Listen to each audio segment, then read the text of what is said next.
आज बड़े दिल से आपसे बात करना चाहता हूं। बहुत दिनों से मैं बात सोच रहा था कि देश में, हमारा देश में ऐसी तकलीफ है क्या कि देश एक्चुअली ग्रो नहीं कर पा रहा। One of the biggest reason कि 48% महिलाएं जो हमारे देश में हैं, उनके ऊपर किसी ने कभी सोचा नहीं जितना सोचा जाना चाहिए था। एक ऐसा टैलेंट छुपा हुआ हमारे देश में, उनको दबाया गया है कॉन्शियसली। आप एक बात बताऊं आपको, मैं एनएसएसओ की ऑथेंटिक रिपोर्ट को मैंने पढ़ा, केवल 4% का वुमेन पार्टिसिपेशन है ऑर्गेनाइज सेक्टर में हमारे देश के अंदर। जहां तक कैपिटलिस्ट बड़ी पावरफुल कंट्री में एक औरत का 71% से 75% तक पार्टिसिपेशन होता है, आज नौकरी नहीं देना चाहता कोई औरतों को। क्यों नहीं देना चाहता? अरे ये गर्भवती हो जाएगी, अरे इसकी शादी हो जाएगी, अरे इसके बच्चे हो जाएंगे, काम नहीं कर पाएगी। उनको नीचे डाउन प्ले करके देखा जा रहा है। उनको काम क्या सिखाते हैं? तू बिस्तरा लगा, खाना बना, जूते पॉलिश कर घर में बैठ के। एवरेज एजुकेशन एक औरत को हमारे देश में आज 1.25 साल तक दी जाती है। 1.25 साल, समझ रहे हैं मेरी बात को?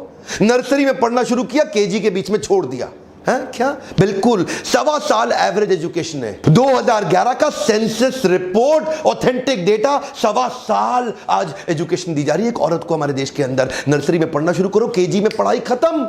अगर 1.25 साल की एजुकेशन, एक बात बताइए, 50% देश में औरतें हैं, 48% औरतें हैं। अगर औरत पढ़ी ही नहीं, देश कैसे ग्रो कर लोगे? आप अकेले चला लोगे? आप अकेले चला। आज क्यों बड़े बड़े देश दुनिया भर के क्यों आगे निकल रहे हैं हमसे? इसलिए क्योंकि हमारे देश में औरतों को कैसे देखा जाता है? बैंक लोन देने को तैयार नहीं।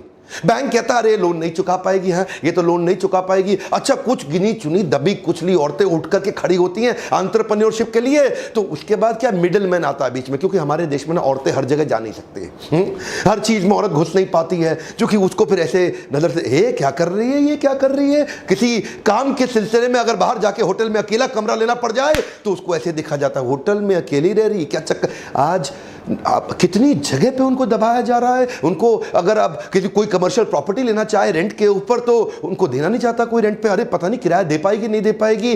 सपोर्ट के मामले में आज औरत को नीच रूप में देखा जा रहा है। अरे नीच देखने वालों, आप अपने देश, अपने घर को नीच कर रहे हो उस समय। क्यों? क्योंकि ना तो देश आगे बढ़ रहा है, ना आपका परिवार आगे बढ़ रहा है। मानसिकता की दिक्कत है। वर्ल्ड बैंक की 2017 की रिपोर्ट के हिसाब से भारत इकोसिस्टम एग्जिस्ट ही नहीं करता औरतों को पनपने के लिए। यहां पे तो औरतों को दबाया जा। मैटरनल मोर्टेलिटी रेट पृथ्वी पे सबसे ज्यादा है भारत के अंदर। आप जानते हैं 131 देशों में भारत की रैंक 120वीं है वुमेन वर्कफोर्स में। औरत को सोचा जाता है ये काम करने लायक ही नहीं है, जबकि इसी देश ने नैना लाल की दुआई दी थी। I am Chairman India and Director HSBC Asia Pacific. जबकि इसी देश ने उठ के इंदिरा नूई बाहर निकली, अरुंधति भट्टाचार्य इसी देश से निकली, शहनाज हुसैन एक बहुत छोटे से परिवार से मिडिल ईस्ट से निकल के आई, जिसने हर्बल प्रोडक्ट्स को लेकर के दुनिया में आज सबसे बड़ा नाम कर लिया।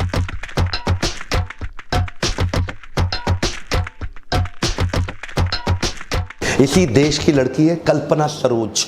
12 साल की बच्ची, उसकी शादी कर दी गई। 6 महीने बाद उसको इतना तंग किया गया, उसकी शादी बर्बाद हो गई। उसके बाद उसके पिता ले आए। कांस्टेबल की बेटी थी, छोटे से गांव से निकली, 17 साल की उम्र में मुंबई पहुंची। वहां जाके उसने स्ट्रगल करके छोटा सा व्यापार चालू किया फर्नीचर का, और उसके बाद धीरे धीरे धीरे नए स्किल बिल्ड किए। इस कल्पना सरोज के बारे में पढ़ना, ये ऑर्डिनरी लड़की नहीं है, एक्स्ट्रा ऑर्डिनरी है। बाद में कहीं जमीन लेकर के उसने एक सिख कंपनी कमानी ट्यूब जो बर्बाद हो चुकी थी, बंद हो चुकी थी, उसको खरीदा, उसके सारे केसेस, उसके सारे पैसे चुकाए, और आज उस कमानी ट्यूब को एक $multi-million वेंचर पे खड़ा किया। आप देख रहे हैं, ये यही हमारे देश की लड़कियां इतना पोटेंशियल लेके बैठी हैं। इमोशन और पैशन की स्ट्रेंथ औरतों में पुरुषों के मुकाबले ज्यादा होती है, जिसके कारण उनका टॉलरेंस लेवल बढ़ जाता है, फेलियर को सहने की क्षमता बढ़ जाती है। देखो भाई, समझने की बात यह है कि पाकिस्तान की वो लड़की छोटी सी 12 साल की 3 गोलियां खाई सर में। क्या कह रही थी कि पढ़ने दो यार, क्या कह रही? पढ़ने दो, पढ़ने दो। क्या डिमांड कर रहे हैं? कुछ नहीं कह रहे, पढ़ने दो, इनकरेज करो, उत्साह बढ़ाओ। ये लड़की आपके परिवार और आपके अगले परिवार, 2 परिवार को सुख देगी। बेटा आपका एक परिवार को सुख देगा। अगर पोटेंशियल है ही इतना तो उसको बिल्ड करिए। हो सकता है कि वो अगली ग्लोबल सबसे बड़ी एंटरप्रेन्योर बन जाए। देश बड़ा नहीं होगा, आपको बता रहा हूं। आपको बुरा लग रहा होगा आज मेरे वीडियो देख करके, देश बड़ा नहीं होगा अगर आपने इक्वल पार्टिसिपेशन अलाउ नहीं किया। आज मैं महिलाओं को एक मैसेज देना चाहता हूं, बाउंस बैक करिए, खड़े हो जाइए, बाउंस बैक करिए।